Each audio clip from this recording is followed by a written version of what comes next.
નમસ્કાર વિદ્યાર્થી મિત્રો, ધોરણ 9 થી 12 માં આર્ટિકલ એ એન ધ નો ઉપયોગ પૂછાય છે।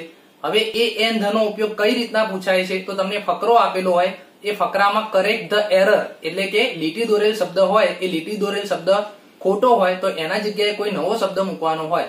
તો એમાં એ એન કે ધ આ આર્ટિકલ ની નીચે જો લીટી દોરેલી હોય તો એના જગ્યાએ બીજો કોઈ આર્ટિકલ નો જ ઉપયોગ થાય। ધારો કે એ ના નીચે અંડરલાઈન કરેલી હોય તો એ ના આવે તો એના જગ્યાએ એન કે ધ નો ઉપયોગ થતો હોય। તો આ રીતના તમારે ફકરામાં શબ્દ સુધારવા માટે જ્યારે આર્ટિકલ આપેલો હોય તો એના સ્થાને ગમે તે કોઈ આર્ટિકલ જ આવે। તો આજે આપણે આર્ટિકલ નો ઉપયોગ શીખીશું।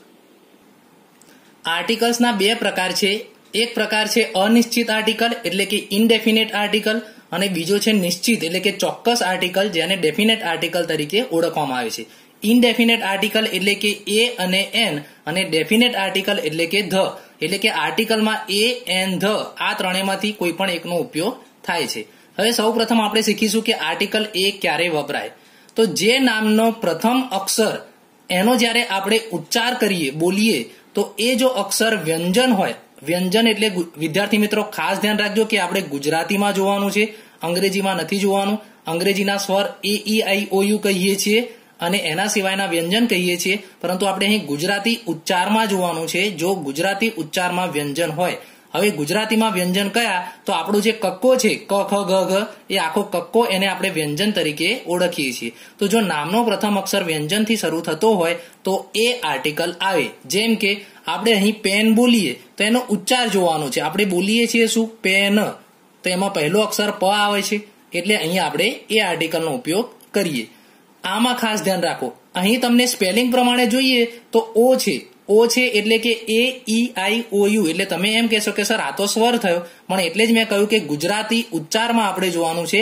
આને આપણે વાંચીશું શું, તો આને વાંચાય 1 રૂપી નોટ, એટલે અહીં 1 આવે છે।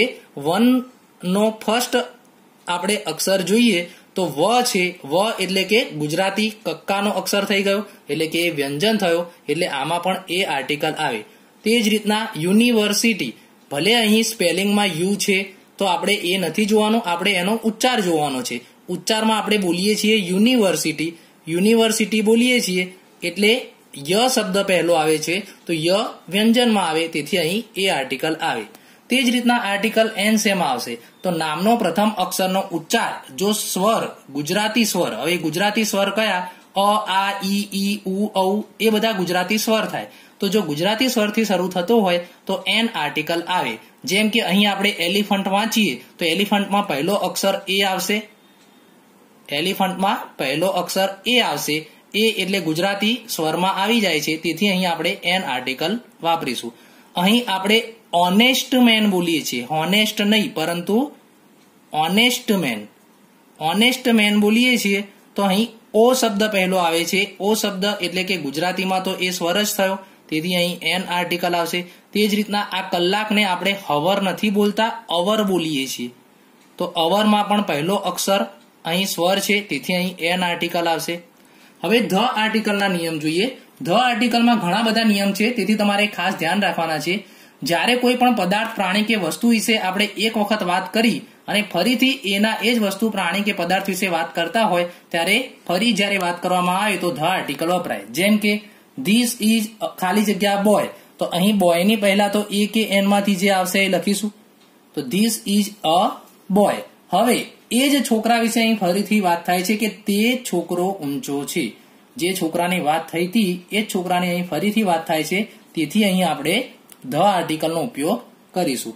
પછી નદી, સમુદ્રો, સાગર સાથે ધ આર્ટિકલ આવે, જેમ કે the Ganga, the Indian ocean, એટલે અહીં ઇન્ડિયન ઓશન એટલે આપણે હિન્દ મહાસાગર થશે, અને બંગાળાની ખાડી, ધ બે ઓફ બેંગાલ, બે એટલે ખાડી, તો આમ નદીઓ, સમુદ્રો અને સાગરો આગળ પણ ધ આર્ટિકલ આવે। વિશ્વની એકમાત્ર ચીજ, પ્રકૃતિના એકમાત્ર પદાર્થ એટલે કે અજોડ વસ્તુ હોય એની આગળ આપણે ધ આર્ટિકલ મૂકી શકીએ। જેમ કે સૂર્ય તો ધ સન, ચંદ્ર તો ધ મૂન, વિન્ડ પવન તો ધ વિન્ડ, અર્થ પૃથ્વી તો ધ અર્થ, તાજમહાલ પણ અજોડ વસ્તુ છે, ઐતિહાસિક સ્થળો એની આગળ પણ ધ આર્ટિકલ આવે। મહાન પવિત્ર ગ્રંથો જેમ કે રામાયણ, મહાભારત, ગીતા, બાઇબલ, કુરાન, એવા પવિત્ર ગ્રંથોની આગળ પણ ધ આર્ટિકલ આવે। વર્તમાનપત્રો એટલે કે ન્યૂઝપેપર, જહાજો, દિશાઓ, શરીરના અંગો એમની આગળ પણ ધ આર્ટિકલ આવે, જેમ કે સંદેશ newspaper, Gujarat newspaper, Divya Bhaskar, times of India, આ ન્યૂઝપેપરની આગળ ધ આર્ટિકલ આવે. વિક્રાંત એ જહાજનું નામ છે, ટાઇટેનિક જહાજના નામની આગળ ધ આર્ટિકલ આવે. દિશા નોર્થ, ઈસ્ટ, વેસ્ટ, સાઉથ બધાની આગળ ધ આર્ટિકલ આવે. હાર્ટ હૃદયની વાત થાય છે, શરીરના અંગની વાત થાય તો પણ ધ આર્ટિકલ આવે. તમે ડિગ્રી 8મા ધોરણમાં ભણી ગયા છો તો એમાં 3 ડિગ્રી આવતી હતી. એમાં જે સુપરલેટિવ ડિગ્રી હતી જેમાં ધ અને ઈએસટી વાળું રૂપ આપણે મૂકતા હતા, તો સુપરલેટિવ ડિગ્રીમાં પણ વિશેષણની પહેલા આપણે ધ આર્ટિકલ મૂકીએ છીએ, પછી વિશેષણનું ઈએસટી વાળું રૂપ મૂકીએ છીએ. એટલે અહીં ધ ક્લેવરેસ્ટ બોય આવશે. ક્રમસૂચક સંખ્યાની આગળ, ક્રમસૂચક સંખ્યા એટલે ધારો કે વર્ગમાં તમારો પ્રથમ નંબર આવ્યો, બીજો નંબર આવ્યો, છેલ્લો નંબર આવ્યો, તો પ્રથમ નંબર એટલે 1 ના બોલાય, પ્રથમ નંબર એટલે ફર્સ્ટ કહેવાય, તો ધ ફર્સ્ટ. બીજો નંબર તો ધ સેકન્ડ, છેલ્લો નંબર તો ધ લાસ્ટ. એટલે કે ક્રમસૂચક સંખ્યાની આગળ પણ ધ આર્ટિકલ આવે. વિદ્યાર્થી મિત્રો, વિશેષણ આગળ આમ તો આર્ટિકલ વપરાતો નથી, પરંતુ જો કોઈ વિશેષણ આખી જાતિ સૂચવે એટલે કે એ વિશેષણ દ્વારા એક વ્યક્તિ નહીં આખી જાતિની વાત થતી હોય તો પણ ધ આર્ટિકલ વપરાય. જેમ કે પૈસાદાર લોકોએ ગરીબ લોકોને મદદ કરવી જોઈએ, તો અહીં રીચ એટલે એક વ્યક્તિની વાત થતી નહોતી, અહીં બધા જ પૈસાદાર લોકોની વાત થાય છે. તેથી આપણે અહીં the rich should help the poor, એટલે પૈસાદાર લોકોએ ગરીબ લોકોને મદદ કરવી જોઈએ. ગાય એ ખૂબ જ ઉપયોગી પ્રાણી છે, તો અહીં એક ગાયની વાત નથી, બધી જ ગાયની વાત થાય છે, ગાયની આખી જાતિની વાત થાય છે. તેથી આપણે અહીં ધ કાઉ લખી શકીએ. અમુક મુદ્દા ખાસ ધ્યાન રાખજો, જેમ કે બહુવચન આગળ કોઈ દિવસ આર્ટિકલ વપરાય નહીં. જેમ કે ચિલ્ડ્રન આપ્યું હોય તો ચિલ્ડ્રનની આગળ તમે આર્ટિકલ વાપરી શકો નહીં. પછી નામની આગળ પણ આર્ટિકલ ના વપરાય. જેમ કે મનન લખેલું હોય તો મનનની આગળ એન કે ધ મનન લખી શકો નહીં. ગણી ન શકાય અનકાઉન્ટેબલ વસ્તુ, ગણી ન શકાય તેવી વસ્તુની આગળ પણ આર્ટિકલ વપરાય નહીં. જેમ કે ચા, ખાંડ, ઓઇલ, ટી, સુગર, ઓઇલ આ બધાની આગળ પણ આર્ટિકલ વપરાય નહીં. દેશોના નામ આગળ પણ આર્ટિકલ વપરાય નહીં. જેમ કે ઇન્ડિયા, શ્રીલંકા આવા એક દેશની નામની આગળ પણ તમે આર્ટિકલ વાપરી શકો નહીં.